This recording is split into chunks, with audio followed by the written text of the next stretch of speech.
Good morning students, मेरा नाम है डॉक्टर एस ए सुमन। मैं आपको पढ़ाऊंगा इंटरनेट ऑफ थिंग्स। देखो बच्चों, ये जो सब्जेक्ट है ये आपका न्यूली इंट्रोड्यूस किया गया है और ये लेटेस्ट टेक्नोलॉजी से एफिलिएटेड है या रिलेटेड है। जो आजकल वर्ल्ड में चल रहा है उसी से संबंधित ये सब्जेक्ट है।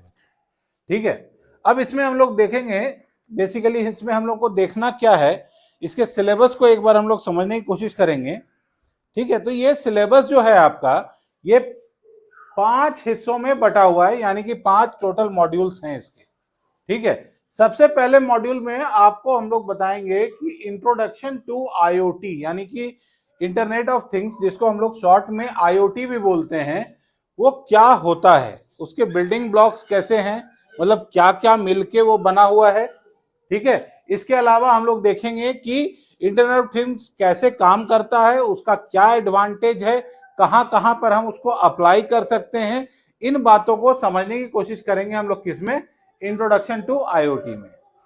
ठीक है, दूसरा यूनिट जो है वो है आईओटी कम्युनिकेशन प्रोटोकॉल्स। प्रोटोकॉल्स का मतलब क्या होता है, ये इसका शाब्दिक अर्थ अगर आप पहले समझ लें तो हम लोगों को बहुत आसानी होगी ये समझने में कि इंटरनेट, ये जो इसका प्रोटोकॉल का मतलब क्या है।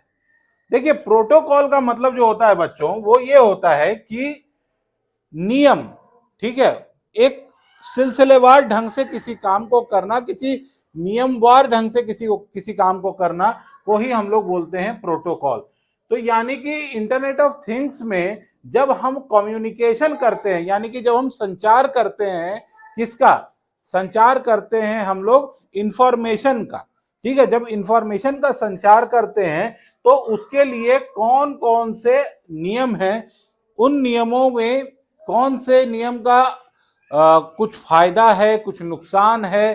तो अपने जरूरत के हिसाब से, अपने सुविधाओं के हिसाब से हम कौन सा नियम यूज करेंगे, कौन सा प्रोटोकॉल यूज करेंगे, ये हम लोग देखेंगे किसमें, सेकेंड यूनिट में। ठीक है बच्चों, इसके बाद आ जाता है थर्ड यूनिट, जिसमें कि हम लोग देखेंगे sensors and hardware for IoT.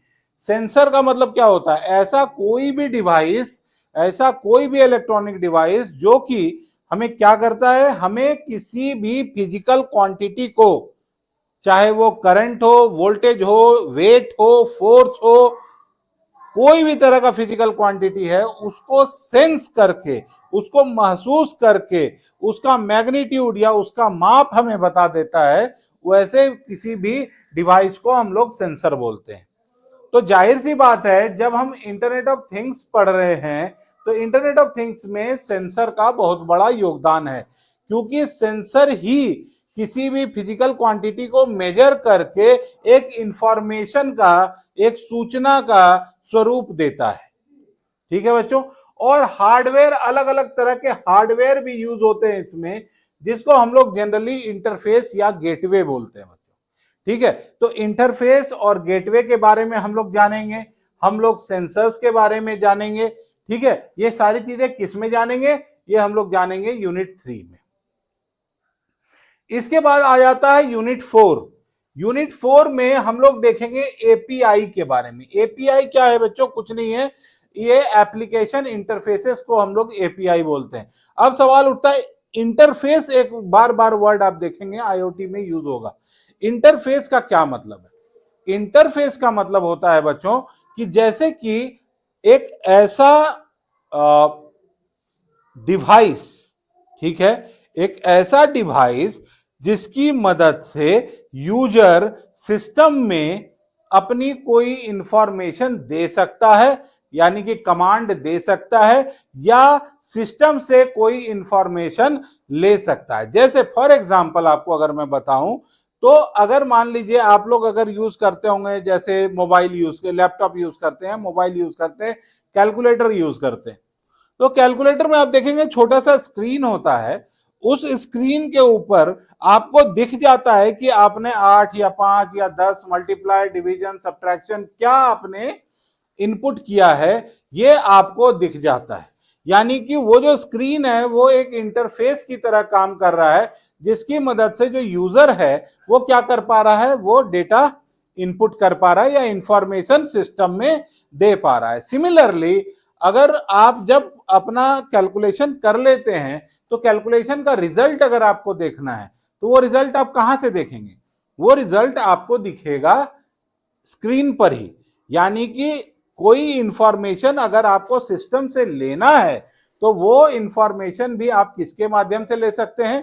आप ले सकते हैं उसी इंटरफेस के माध्यम से। ठीक है, तो ये एप्लीकेशन इंटरफेस और इसका इंटीग्रेशन, इंटीग्रेशन का मतलब क्या है कि वो जो इंटरफेस है हमारा, वो जो एप्लीकेशन इंटरफेस है वो हम लोग कहां कहां पर डालेंगे। मतलब पूरे बड़े सिस्टम में, एक छोटा सा सिस्टम था कैलकुलेटर तो आपने एक जगह डाला, लेकिन अगर कोई बहुत ही वर्ल्ड वाइड बहुत बड़ा सिस्टम होगा तो आपको जगह जगह पे इंटरफेसेस डालने पड़ेंगे और उसको इंटीग्रेट करना पड़ेगा, मतलब उसको समाहित करना पड़ेगा, उसको इम्बेड करना पड़ेगा पूरे के पूरे सिस्टम में। ठीक है, तो वो सिस्टम में आप इम्बेड या इंटीग्रेट कैसे करेंगे ये भी हम लोग पढ़ेंगे यूनिट 4 में। इसके बाद लो लास्ट यूनिट आपका है बच्चों, वो है आईओटी एप्लीकेशंस। आईओटी एप्लीकेशंस का क्या अर्थ है? आईओटी एप्लीकेशंस का अर्थ ये होता है बच्चों कि जब हम सारी बातें जान चुके रहेंगे कि भाई क्या होता है इंटरनेट ऑफ थिंग्स, उसमें कम्युनिकेशन जो होती है, संचार जो हम लोग आदान प्रदान करते हैं संचार का, उसके क्या बेसिक रूल्स हैं, फिर हम लोग ये समझ लेंगे कि अलग अलग तरह के कौन कौन से सेंसर्स हो सकते हैं, या फिर उन सेंसर्स को जब हम लोग और अदर कोई इंटरफेसेस या गेटवेज यूज कर रहे हैं तो कैसा होगा। इसके बाद हम लोग अगर देखेंगे कि एपीआई यानी कि एप्लीकेशन इंटरफेसेस कैसे यूज करेंगे, उसका इंटीग्रेशन कैसे होगा सिस्टम के साथ, तो ये सारी चीजें जब हम लोग पढ़ चुके रहेंगे, यानी कि जब हमें एक सफिशिएंट मात्रा में जब जानकारी हो जाएगी इंटरनेट ऑफ थिंग्स की, उसके बाद ही हम लोग पहुंचेंगे एप्लीकेशन पर। यानी कि जो जीवन के विभिन्न क्षेत्रों में, जैसे एग्रीकल्चर है, मेडिसिन है, मैन्युफैक्चरिंग इंडस्ट्री है, फार्मा सेक्टर है, ठीक है, इवन जो इलेक्ट्रॉनिक सिस्टम्स होते हैं, स्मार्ट होम्स जो आप लोग देख रहे हैं, इन सब चीजों में हम लोग इस आईओटी से बेस्ड टेक्नोलॉजी को कैसे इस्तेमाल करते हैं ये हम लोग समझेंगे बच्चों। ठीक है, अब चलिए हम लोग आगे चलते हैं। अगर हम लोग आगे देखें बच्चों इसको,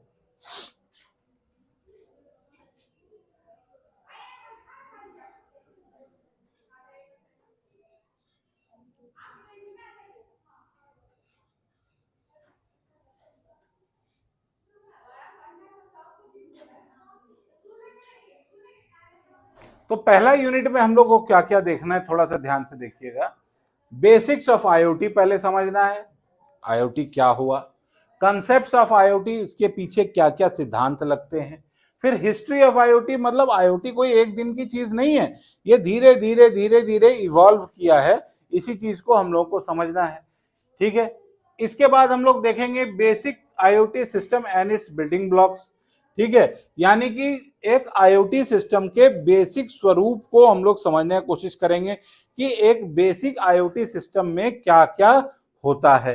ठीक है, इसके बाद वेरियस प्लेटफॉर्म्स देखेंगे, कई सारे प्लेटफॉर्म्स है जहां पर आईओटी को संग्रहित किया जाता है, जहां पे आईओटी को कंट्रोल किया जाता है, कंट्रोल करने के लिए एक प्लेटफॉर्म बनाया जाता है, वो कई सारे हैं, जैसे AWS है, एज्योर है, GCP है, हम लोग सबको डिटेल में पढ़ेंगे, अभी नाम देख के घबराना नहीं है बच्चों। ठीक है, इसके बाद हम लोग थोड़ा सा देखेंगे कि भाई सभी काम करने के समय हमें एक ऐसा इंस्ट्रक्शन देने का माध्यम चाहिए।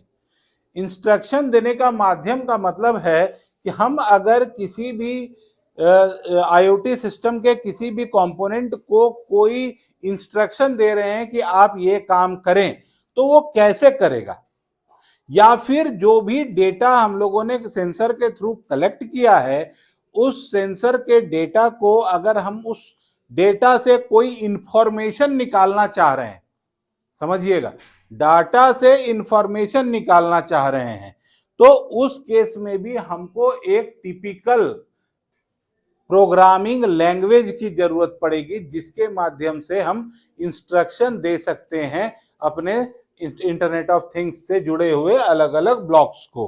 तो वो कैसे देंगे, उसके लिए एक लैंग्वेज आता है बच्चों जिसको हम लोग बोलते हैं पाइथन।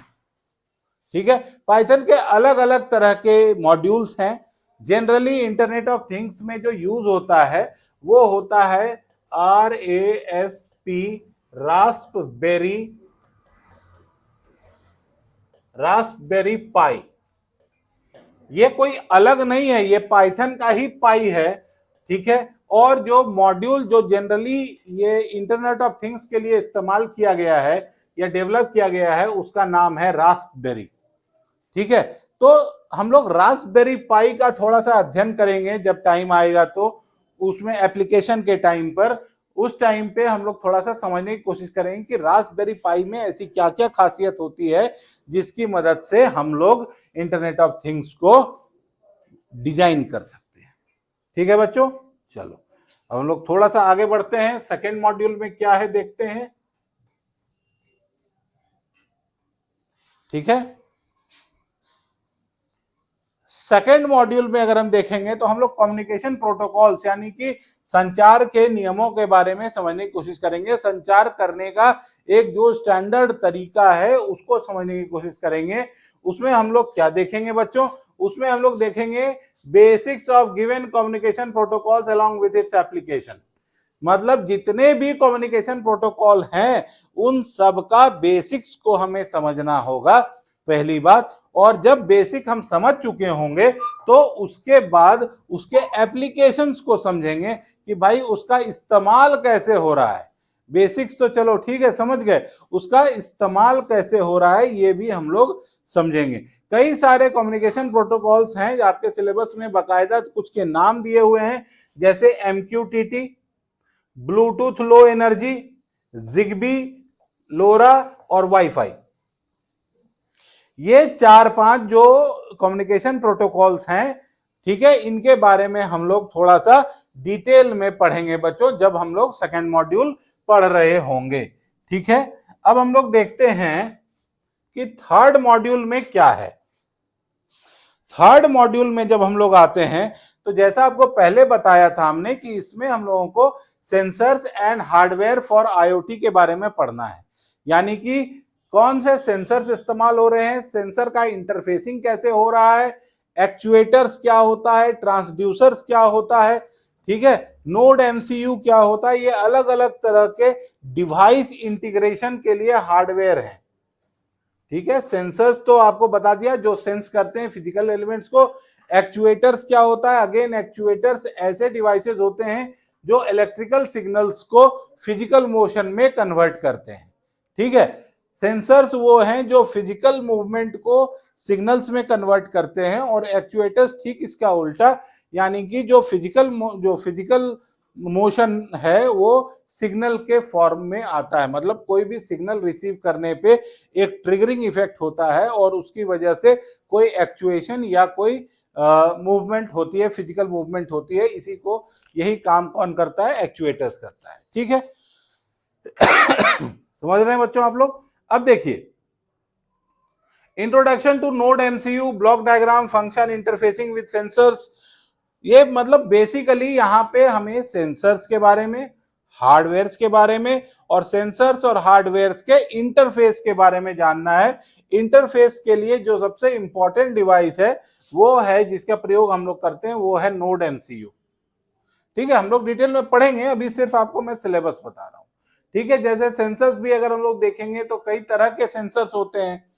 प्रॉक्सिमिटी सेंसर्स होते हैं, या फिर वेट सेंसर होता है, फोर्स सेंसर होता है, लाइट बेस्ड सेंसर होता है, साउंड बेस्ड सेंसर होता है।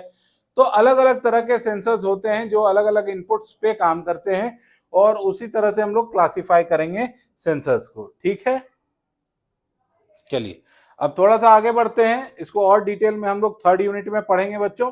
सेंसर्स के बारे में काफी इंटरेस्टिंग सब्जेक्ट है, थोड़ा सा इसको ध्यान से अगर आप लोग पढ़ेंगे तो बहुत ही मजा आने वाला है।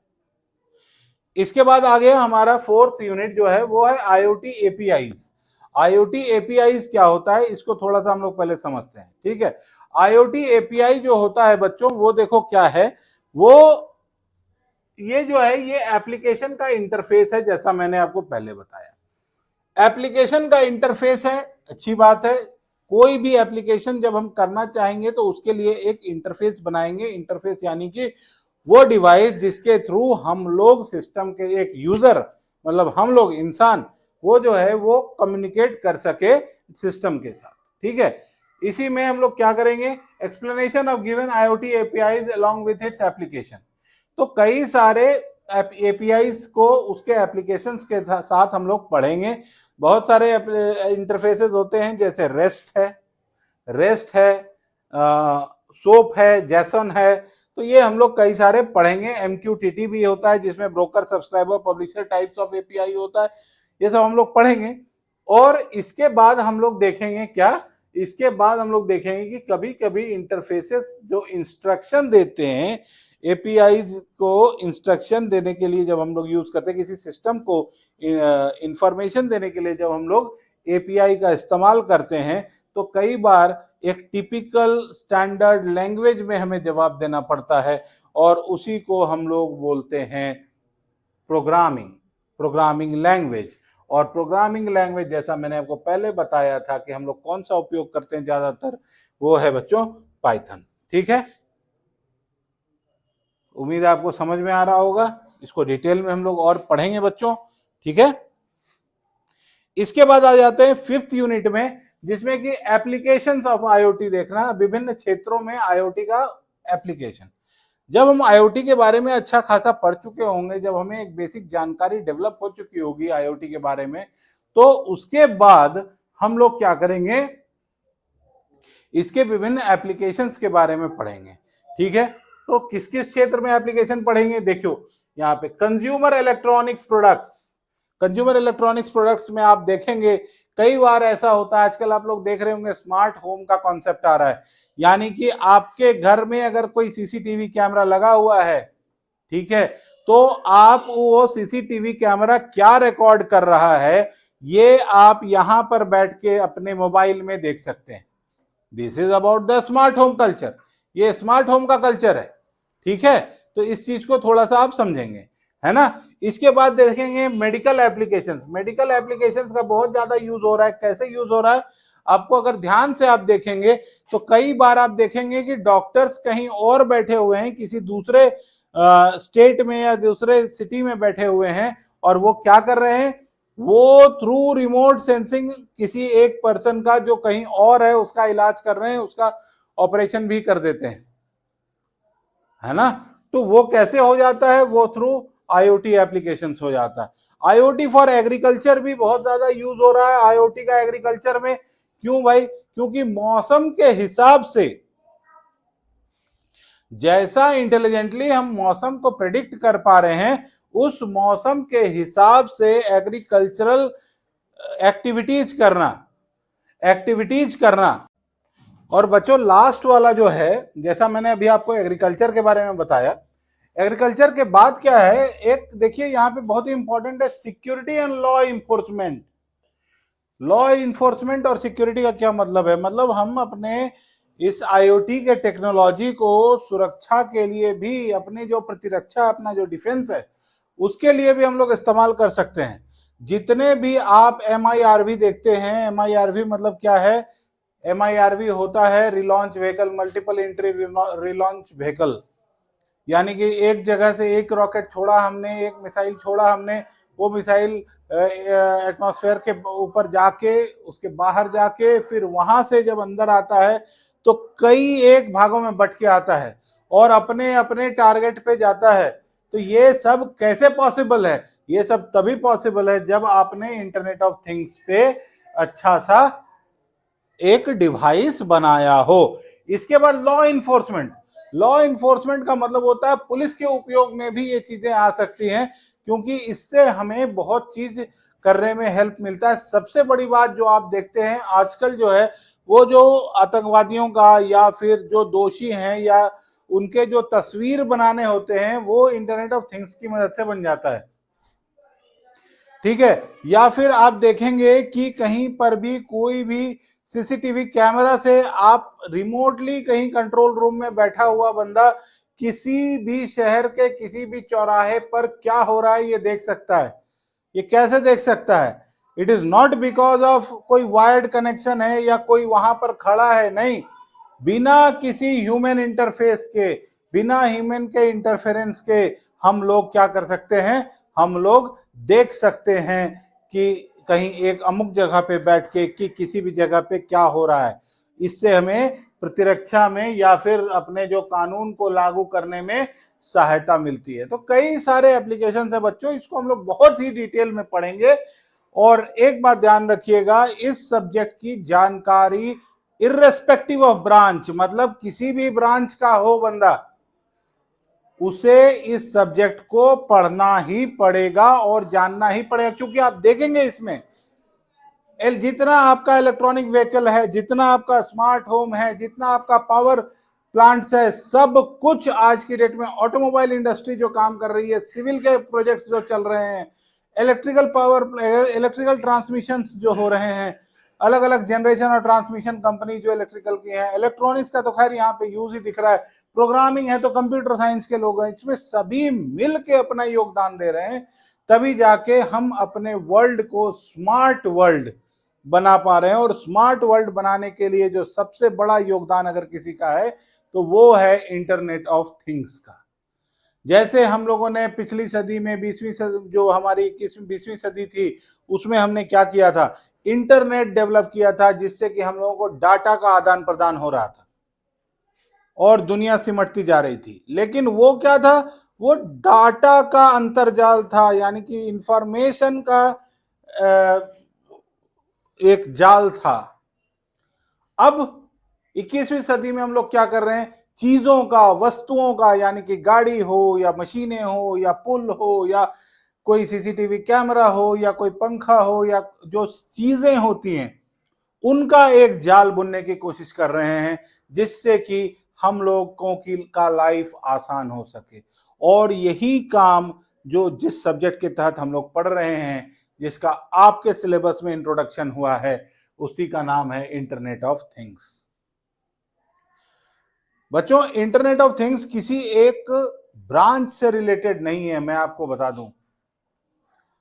जहां तक मैं अपने बारे में बताऊं तो आपको मैं बता दूं कि जो इंटरनेट ऑफ थिंग्स है, मेरा बैकग्राउंड मैकेनिकल और उसके बाद ऑटोमेशन का है, मैकेनिकल एंड ऑटोमेशन का। मेरा बीटेक, एमटेक, पीएचडी सब मैकेनिकल ऑटोमेशन में हुआ है। लेकिन मैकेनिकल में भी इसके प्रयोग इतने ज्यादा थे कि मुझे अच्छा लगा, मुझे फैसिनेट किया, और उसके बाद मैंने आईआईटी मद्रास से सिर्फ इंटरनेट ऑफ थिंग्स पे पीजी डिप्लोमा किया।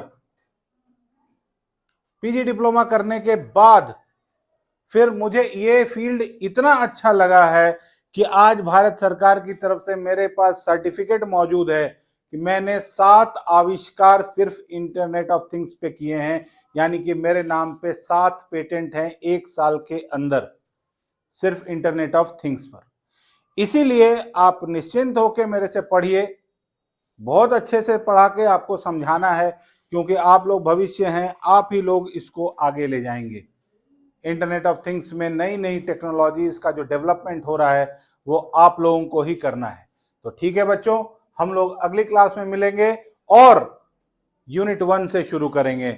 और बहुत ध्यान से पढ़ना है, कोई भी डाउट हो व्हाट्सएप पे डालिए, अपने इंस्टीट्यूट के या अपने ऐप के पे क्वेश्चन डालिए, मैं हर एक ऐप क्वेश्चन का आंसर दूंगा। ठीक है बच्चों, आइए मिलके पढ़ते हैं internet of things. Thank you very much.